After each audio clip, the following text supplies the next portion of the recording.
Sense and Sensibility Chapter 29.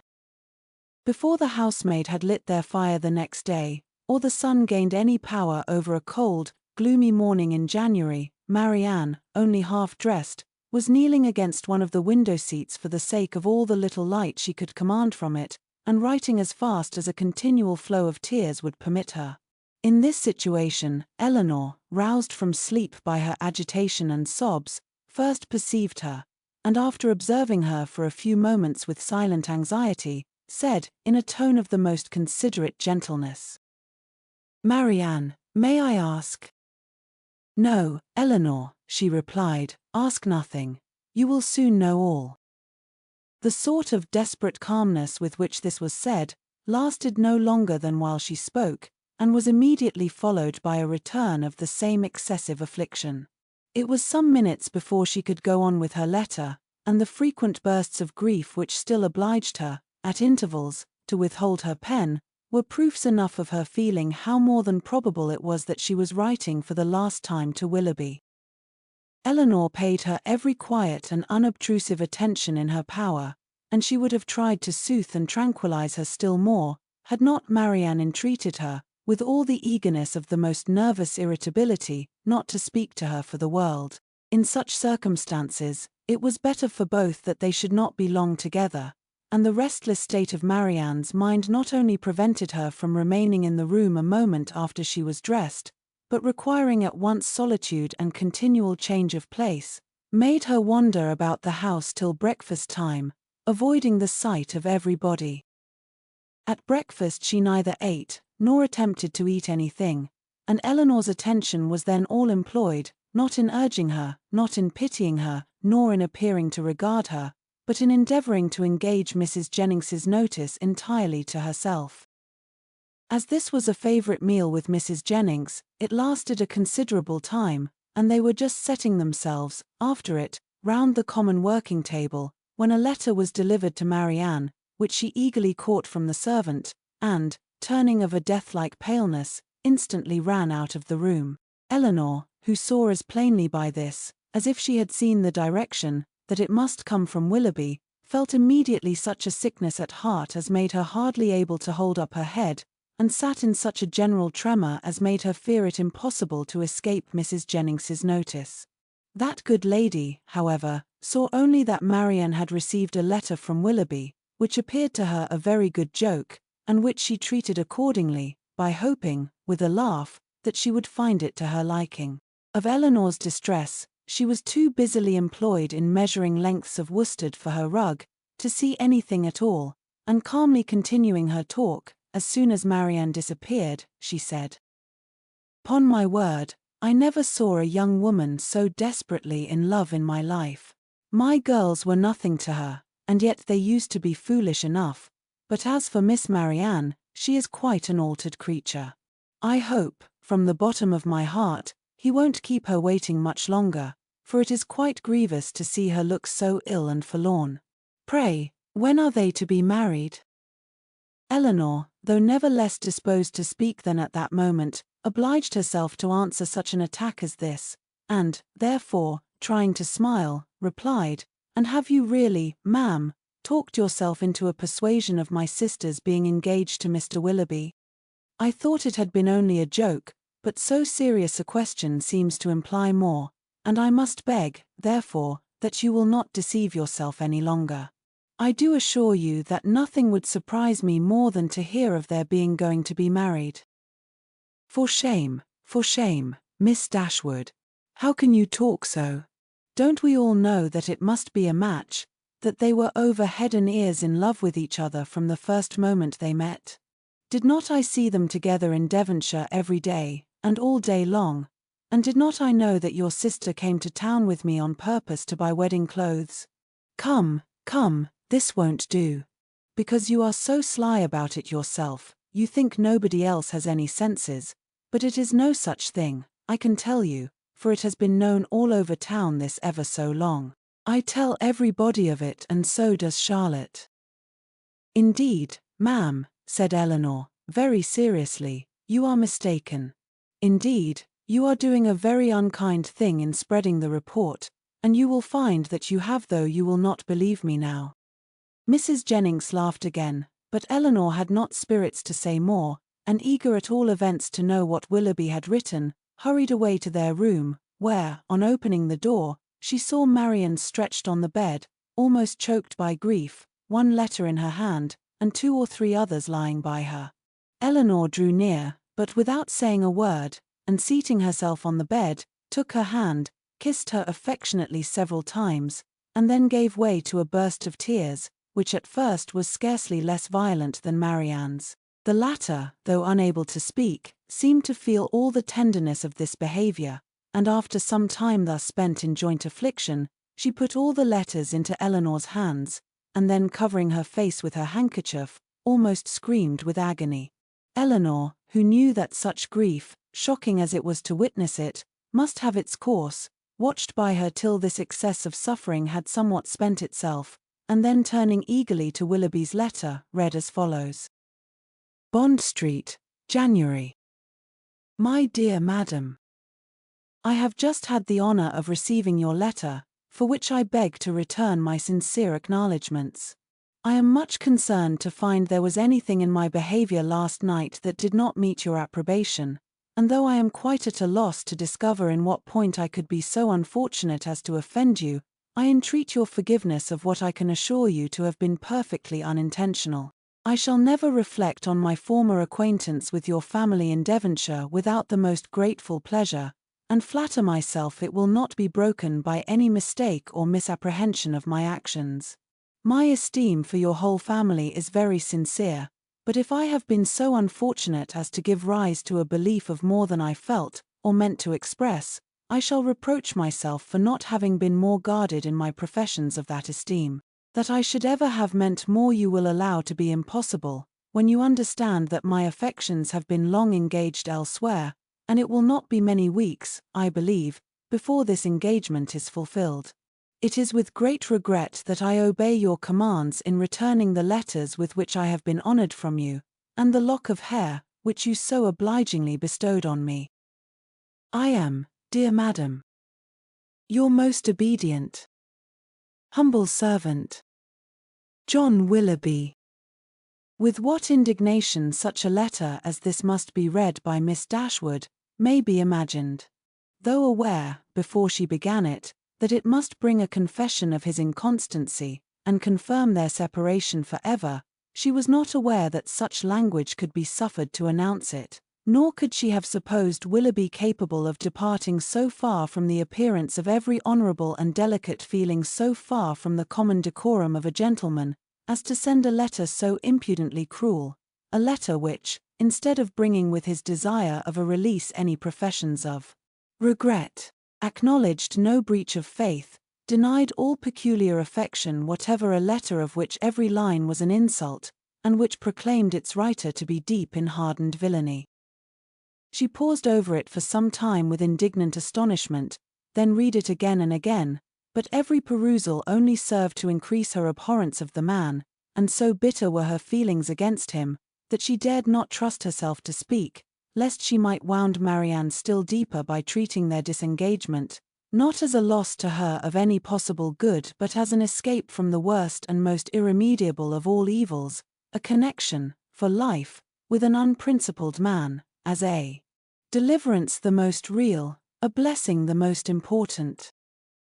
In her earnest meditations on the contents of the letter, on the depravity of that mind which could dictate it, and probably, on the very different mind of a very different person, who had no other connection whatever with the affair than what her heart gave him with everything that passed, Eleanor forgot the immediate distress of her sister, forgot that she had 3 letters on her lap yet unread, and so entirely forgot how long she had been in the room, that when on hearing a carriage drive up to the door, she went to the window to see who could be coming so unreasonably early. She was all astonishment to perceive Mrs. Jennings's chariot, which she knew had not been ordered till 1. Determined not to quit Marianne, though hopeless of contributing, at present, to her ease, she hurried away to excuse herself from attending Mrs. Jennings, on account of her sister being indisposed. Mrs. Jennings, with a thoroughly good-humoured concern for its cause, admitted the excuse most readily, and Eleanor, after seeing her safe off, returned to Marianne, whom she found attempting to rise from the bed, and whom she reached just in time to prevent her from falling on the floor, faint and giddy from a long want of proper rest and food, for it was many days since she had any appetite, and many nights since she had really slept, and now, when her mind was no longer supported by the fever of suspense, the consequence of all this was felt in an aching head, a weakened stomach, and a general nervous faintness. A glass of wine, which Eleanor procured for her directly, made her more comfortable, and she was at last able to express some sense of her kindness, by saying, "Poor Eleanor! How unhappy I make you!" "I only wish," replied her sister, "there were anything I could do, which might be of comfort to you." This, as everything else would have been, was too much for Marianne, who could only exclaim, in the anguish of her heart, "Oh Eleanor, I am miserable, indeed," before her voice was entirely lost in sobs. Eleanor could no longer witness this torrent of unresisted grief in silence. "Exert yourself, dear Marianne," she cried, "if you would not kill yourself and all who love you. Think of your mother, think of her misery while you suffer, for her sake you must exert yourself." I cannot," cried Marianne. Leave me, if I distress you. Leave me, hate me, forget me. But do not torture me so. Oh, how easy for those who have no sorrow of their own to talk of exertion.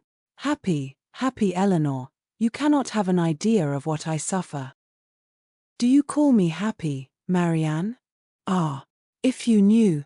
And can you believe me to be so, while I see you so wretched?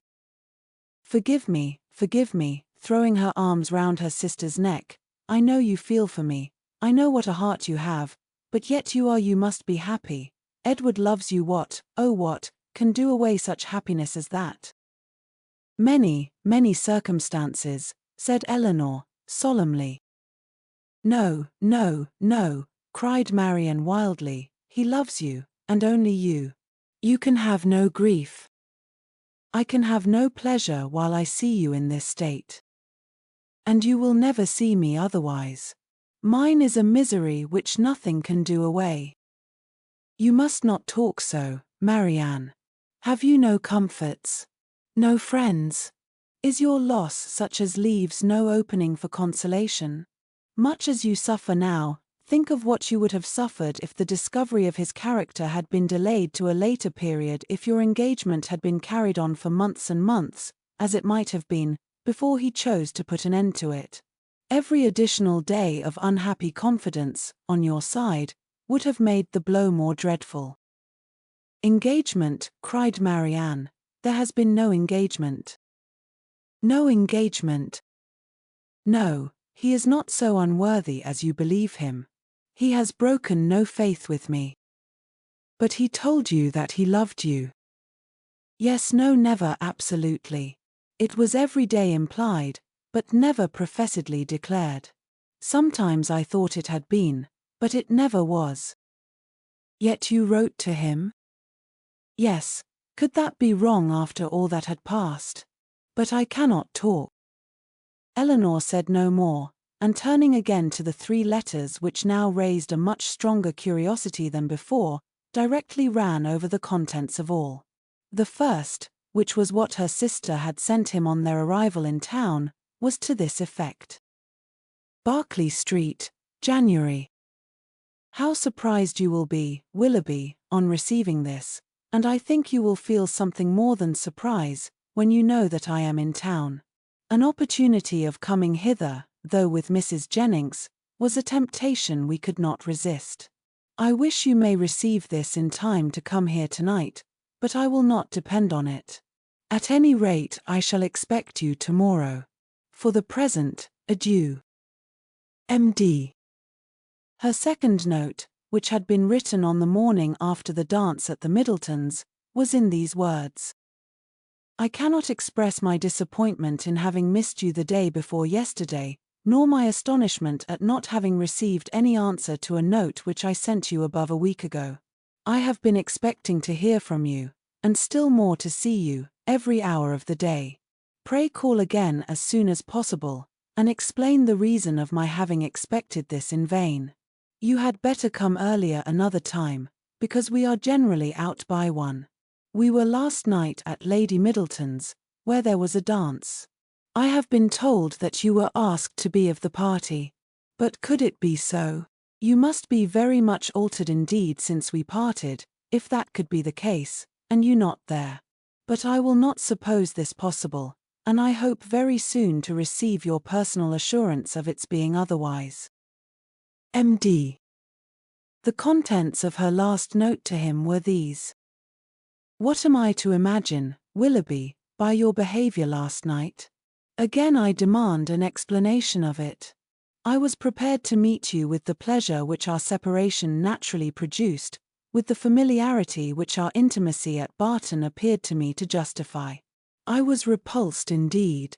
I have passed a wretched night in endeavouring to excuse a conduct which can scarcely be called less than insulting, but though I have not yet been able to form any reasonable apology for your behaviour, I am perfectly ready to hear your justification of it. You have perhaps been misinformed, or purposely deceived, in something concerning me, which may have lowered me in your opinion. Tell me what it is, explain the grounds on which you acted, and I shall be satisfied, in being able to satisfy you. It would grieve me indeed to be obliged to think ill of you, but if I am to do it, if I am to learn that you are not what we have hitherto believed you, that your regard for us all was insincere, that your behaviour to me was intended only to deceive, let it be told as soon as possible. My feelings are at present in a state of dreadful indecision. I wish to acquit you, but certainty on either side will be ease to what I now suffer. If your sentiments are no longer what they were, you will return my notes, and the lock of my hair which is in your possession. M.D. That such letters, so full of affection and confidence, could have been so answered, Eleanor, for Willoughby's sake, would have been unwilling to believe. But her condemnation of him did not blind her to the impropriety of their having been written at all, and she was silently grieving over the imprudence which had hazarded such unsolicited proofs of tenderness, not warranted by anything preceding, and most severely condemned by the event, when Marianne, perceiving that she had finished the letters, observed to her that they contained nothing but what any one would have written in the same situation. I felt myself, she added, to be as solemnly engaged to him, as if the strictest legal covenant had bound us to each other. I can believe it, said Eleanor, but unfortunately he did not feel the same. He did feel the same, Eleanor, for weeks and weeks he felt it. I know he did. Whatever may have changed him now, and nothing but the blackest art employed against me can have done it, I was once as dear to him as my own soul could wish. This lock of hair, which now he can so readily give up, was begged of me with the most earnest supplication. Had you seen his look, his manner, had you heard his voice at that moment? Have you forgot the last evening of our being together at Barton? The morning that we parted too, when he told me that it might be many weeks before we met again, his distress, can I ever forget his distress? For a moment or two she could say no more, but when this emotion had passed away, she added, in a firmer tone. Eleanor, I have been cruelly used, but not by Willoughby. Dearest Marianne, who but himself? By whom can he have been instigated? By all the world, rather than by his own heart. I could rather believe every creature of my acquaintance leagued together to ruin me in his opinion, than believe his nature capable of such cruelty. This woman of whom he writes, whoever she be or anyone, in short, but your own dear self, Mamma, and Edward, may have been so barbarous to bully me. Beyond you three, is there a creature in the world whom I would not rather suspect of evil than Willoughby, whose heart I know so well? Eleanor would not contend, and only replied, whoever may have been so detestably your enemy, let them be cheated of their malignant triumph, my dear sister, by seeing how nobly the consciousness of your own innocence and good intentions supports your spirits. It is a reasonable and laudable pride which resists such malevolence. No, no, cried Marianne, misery such as mine has no pride. I care not who knows that I am wretched. The triumph of seeing me so may be open to all the world. Eleanor, Eleanor, they who suffer little may be proud and independent as they like, may resist insult, or return mortification, but I cannot. I must feel, I must be wretched, and they are welcome to enjoy the consciousness of it that can. But for my mother's sake and mine, I would do more than for my own. But to appear happy when I am so miserable, oh, who can require it? Again they were both silent. Eleanor was employed in walking thoughtfully from the fire to the window, from the window to the fire, without knowing that she received warmth from one, or discerning objects through the other, and Marianne, seated at the foot of the bed, with her head leaning against one of its posts, again took up Willoughby's letter, and, after shuddering over every sentence, exclaimed, "It is too much. Oh, Willoughby, Willoughby, could this be yours? Cruel, cruel, nothing can acquit you. Eleanor, nothing can. Whatever he might have heard against me, ought he not to have suspended his belief? Ought he not to have told me of it, to have given me the power of clearing myself? The lock of hair, repeating it from the letter, which you so obligingly bestowed on me, that is unpardonable. Willoughby, where was your heart when you wrote those words? Oh, barbarously insolent!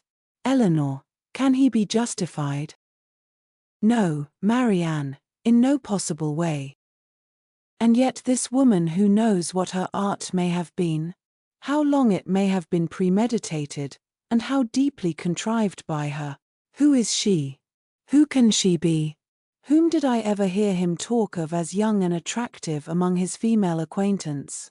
Oh, no one, no one. He talked to me only of myself." Another pause ensued. Marianne was greatly agitated, and it ended thus. "Eleanor, I must go home. I must go and comfort Mamma. Cannot we be gone tomorrow?" "Tomorrow, Marianne?" "Yes, why should I stay here? I came only for Willoughby's sake, and now who cares for me? Who regards me? It would be impossible to go tomorrow. We owe Mrs. Jennings much more than civility, and civility of the commonest kind must prevent such a hasty removal as that. Well then, another day or two, perhaps, but I cannot stay here long. I cannot stay to endure the questions and remarks of all these people. The Middletons and Palmers, how am I to bear their pity? The pity of such a woman as Lady Middleton. Oh, what would he say to that?" Eleanor advised her to lie down again, and for a moment she did so, but no attitude could give her ease, and in restless pain of mind and body she moved from one posture to another, till, growing more and more hysterical, her sister could with difficulty keep her on the bed at all, and for some time was fearful of being constrained to call for assistance. Some lavender drops, however, which she was at length persuaded to take, were of use, and from that time till Mrs. Jennings returned, she continued on the bed quiet and motionless.